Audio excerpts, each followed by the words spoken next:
ایک تو عید بقرعید آنے والی ہے، کچھ اس کے وجوب کی، قربانی کے وجوب کی شرائط پہلے میں ذکر کر دیتا ہوں، پھر انشاءاللہ کویسچنز لیے جائیں گے۔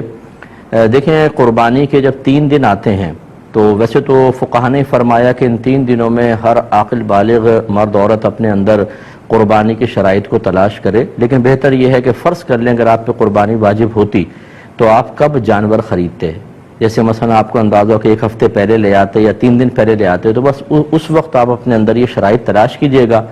گھر کے جس فرد میں یہ شرطیں جمع ہوں گی اس پر عید الاضحیٰ کی قربانی کرنا واجب ہوگا۔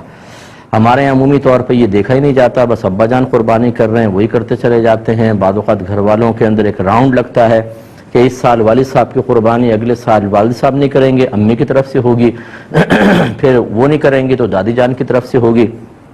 اسی طرح بعض لوگ کویسچنز کرتے ہیں کہ ہم پہلی مرتبہ قربانی کر رہے ہیں تو سنا ہے کہ نبی کریم صلی اللہ علیہ وسلم کی جانب سے پہلی قربانی کرنی چاہیے۔ اسی طرح بعض لوگ یہ سمجھتے ہیں کہ پہلے والدین کی طرف سے ہوگی پھر ہم قربانی کرنا شروع کریں گے۔ یہ سب خیالات ٹھیک نہیں ہیں۔ پہلی بات یاد رکھیے گا کہ جس میں قربانی کی شرائط ہیں اس پہ قربانی واجب ہے، اسے تو اپنی طرف سے کرنی ہی ہوگی۔ تو یہ ہو سکتا ہے کہ والدہ میں قربانی کی شرائط جمع ہو، والد میں نہیں، تو ان پہ قربانی واجب نہیں ہوگی، والدہ پر ہوگی۔ اور یہ بھی پاسبل ہے کہ والد صاحب کے پاس بھی شرائط جمع ہیں، والدہ، بھابھی، بھائی، بچے، بہنیں جو بالغ ہیں، ایک ایک گھر میں 10 قربانیاں واجب ہو رہی ہوتی ہیں لیکن پتہ ہی نہیں ہوتا۔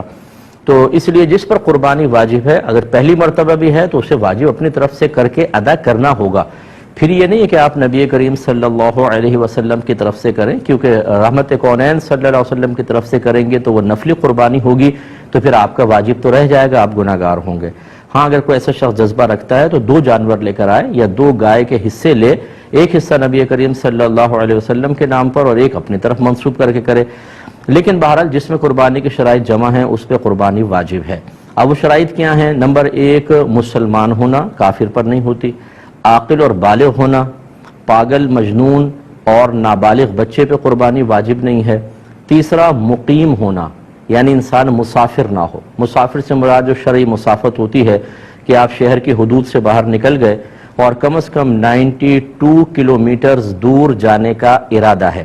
جیسے شہر کی حدود سے نکلیں گے مسافر ہیں، پھر اس وقت تک آپ مسافر رہیں گے جب تک آپ کسی اور شہر میں جا کر کم از کم 15 دن قیام کی نیت نہ کر لیں، یا پھر وہ آپ کا وطن اصلی ہو۔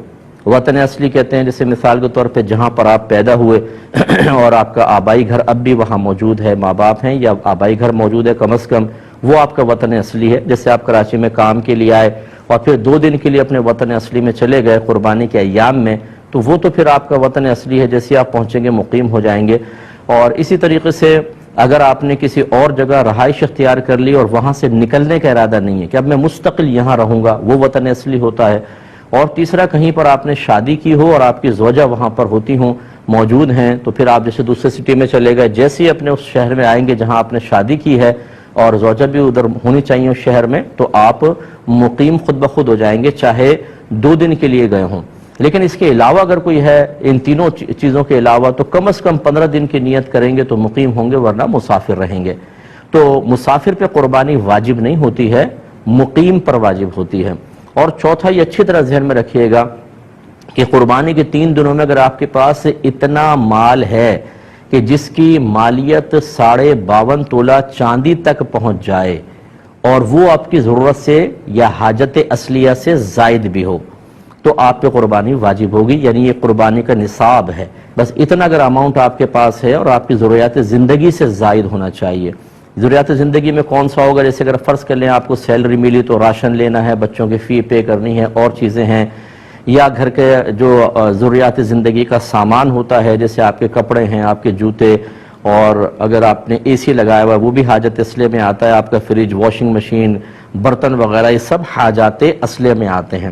اسی طرح آپ کا ذاتی مکان یہ حاجت اصلیہ میں ہے۔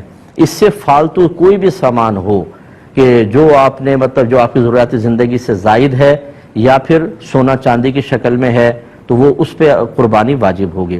لہذا اب آپ کو دیکھنا یہ ہوگا، مثال کے طور پہ اگر کسی بہن کے پاس 1 تولہ سونا ہے تو یقیناً 52.5 تولہ چاندی تک اس کی قیمت پہنچتی ہے، تو ان پر قربانی واجب ہوگی۔ یہ زکوٰۃ کے نصاب کو نہ دیکھیے گا، اس میں یہی لکھا ہے کہ اگر کسی کے پاس بھی کسی بھی قسم کا مال ایسا ہو جو حاجت اصلیہ سے زائد ہو اور اس کی مالیت 52.5 تولہ چاندی تک پہنچ جائے تو اس شخص پہ قربانی واجب ہے۔ لہٰذا یہاں تک فقہاء نے لکھا ہے، مثال کے طور پہ اگر آپ نے کوئی مکان کرائے پہ چڑھایا ہوا ہے تو وہ تو آپ کی ضرورت سے زائد ہے نا، تو اس مکان کی بھی مالیت کا حساب ہوگا، قربانی واجب۔ اسی طریقے سے اگر آپ کا ذاتی مکان آپ رہ رہے ہیں، اس میں 6 کمرے ہیں، 4 یوز ہوتے ہیں، 2 کمرے بالکل بند پڑے ہوئے ہیں، ان 2 کمروں کی قیمت کا بھی حساب کیا جاتا ہے۔ اسی طرح آپ کے وہ کپڑے جو آپ پہنتے نہیں ہیں، چھوڑ دیے، جیسے بہنوں کے شادی کے ہوتے ہیں، ایک سوٹ صرف شادی کے ٹائم میں پہنا جاتا ہے، پھر ایسے فالتو پڑا ہوا ہے، اس کی قیمت کا بھی اعتبار ہوگا، یعنی جو بھی حاجت اصلیہ سے زائد۔ اسی طریقے سے اگر آپ نے BC بھری ہوئی ہے اور ابھی آپ کی نکلی نہیں تو سمجھ لیں وہ آپ کا قرضہ آپ نے دیا ہوا ہے، اس کی مالیت کا بھی حساب ہوگا۔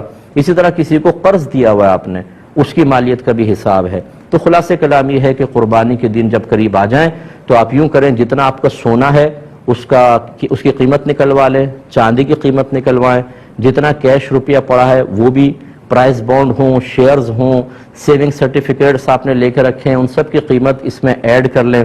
اس کے علاوہ آپ نے اگر BC دی ہے اور ابھی نکلی نہیں، وہ آپ کا قرض ہے سمجھ لیں، اسے بھی ایڈ کریں۔ کسی کو ویسی قرض دیا ہوا ہے وہ بھی اس میں ایڈ کر لیں اور اس کا ٹوٹل نکال لیں۔ ٹوٹل نکالنے کے بعد پھر آپ یہ ضرور دیکھیے گا کہ کیا اس میں سے کچھ ایسا پیسہ ہے جو مجھے فوری طور پہ گھر میں خرچ کرنا ہو، یا پورے مہینے میں جیسے بجٹ کا ہوتا ہے آپ یوٹیلیٹی بلز کے لیے اور راشن وغیرہ کے لیے رکھتے ہیں، اسے اس میں سے مائنس کر دیں۔ اس کے علاوہ ہر وہ قرضہ جو اس منتھ میں آپ کو فوری طور پہ ادا کرنا ہے، جیسے کوئی انسٹالمنٹ دینی ہے آپ نے، یا کسی کا قرضہ لیا ہوا اور وہ کبھی بھی مطالبہ کر سکتا ہے، ایسا کوئی قرضہ جس کی کوئی میعاد وغیرہ مقرر نہ ہو، اس سب کو بھی اس میں سے مائنس کر دیں۔ اب جو باقی بچے دیکھیں، اگر وہ 52.5 تولہ چاندی کے برابر پہنچ جاتا ہے تو بس پھر ٹھیک ہے، آپ پہ قربانی واجب ہے، ورنہ نہیں ہے۔ سوری۔ اسی طریقے سے آپ نے ان تمام چیزوں کو ایڈ کیا، قرض باہر نکالا، آپ نے کوئی مکان کرائے پہ دیا ہوا ہے، دکان کرائے پر دی ہوئی ہے، یا آپ دکان چلاتے ہیں، وہ دکان آپ کی حاجت اصلیہ سے زائد کے لائے گی، اس کی قیمت ایڈ کریں گے تو قربانی بن جائے گی۔ اس طریقے سے ہر گھر کا فرد قربانی کا حساب کرے۔ اچھا، جب اس قسم کے مسائل لوگ سنتے ہیں، چونکہ اس میں خرچہ ہوتا ہے، تو کہتے ہیں یہ تو ہم نے آج تک نہیں سنا تھا، پتہ نہیں کہاں سے مسائل نکال کر لے آئے۔ تو ہماری صحت پہ کوئی فرق نہیں پڑے گا، ہمارا کام ہے آپ کو سمجھانا۔ اگر آپ ایک ایسے ماحول میں رہے کہ جہاں آپ کو کسی نے یہ مسئلے نہیں بتائے تو وہ بتانا نہ بتانا وہ چھوڑ دیجئے، ہمارا کام تھا ان مسائل کو سیکھنا۔ اگر ہم ایسے ماحول میں تھے کہ جہاں کوئی بتانے والا نہیں تھا، یا ہم نے علماء سے کوئی کانٹیکٹ ہی نہیں رکھا، یا ہم کوئی دینی پروگرام ہی نہیں دیکھتے ہیں، ہمارا موبائل ریموٹ کنٹرول ہاتھ میں ہوتا ہے، ہر قسم کا سپورٹس کا چینل، فلم کا چینل، دیگر چینل چلتے ہیں، لیکن جب دینی چینل آتے ہیں تو ہم ان پروگرامز کو نہیں دیکھتے، تو اس میں کسی کا قصور نہیں۔ یہ وہ مسائل ہیں جن کا سیکھنا ہر عاقل بالغ مسلمان مرد و عورت پر لازم قرار دیا گیا ہے۔ اگر آپ نہیں سیکھیں گے اور لا علمی کی وجہ سے کوئی ایسی کوتاہی ہوئی ہے تو آپ قابل گرفت ہیں، بروز قیامت اللہ کی بارگاہ میں حساب دینا ہوگا۔ تو مجھے تو ایسے لوگ ملے ہیں کہ جب اس قسم کے اپنے مسائل بیان کیے تو سر پکڑ کے بیٹھ گئے کہ مفتی صاحب ہم پہ تو اس کا مطلب ہے 20 سال سے قربانی بن رہی تھی، ہمیں تو پتہ ہی نہیں تھا۔ تو بھئی نہیں پتہ تھا تو کریں۔ تو لہٰذا اگر کسی کی پچھلی قربانیاں رہتی تھیں تو یا جسے پتہ تھا کہ قربانی ہم نے کرنی ہے نہیں کر سکے، یا لا علمی کہ ہمیں مسئلہ ہی پتہ نہیں تھا، ایسے افراد اب قربانی کی جگہ قربانی نہیں کر سکتے، وہ نکل گئی، اب ایک قربانی کی قیمت صدقہ کر دیں، یا تو بکری کی قیمت کر دیں بکرے کی، اور یا پھر ایک کم از کم ایک گائے کا حصہ جو معتدل قسم کا ہو، یوں نہیں کہ 4-5 ہزار آپ نے خرچ کر دیے، 4-5 ہزار میں 7 چوک 28 ہزار کی گائے کیسی آئے گی؟ 7 حصے ہو سکتے ہیں تو کیسی گائے آئے گی؟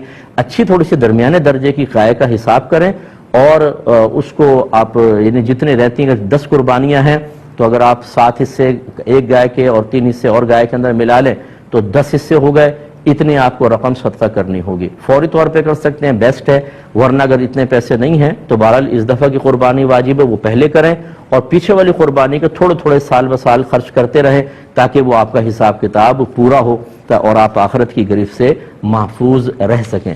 اللہ تعالیٰ سمجھ کی توفیق عطا فرمائے۔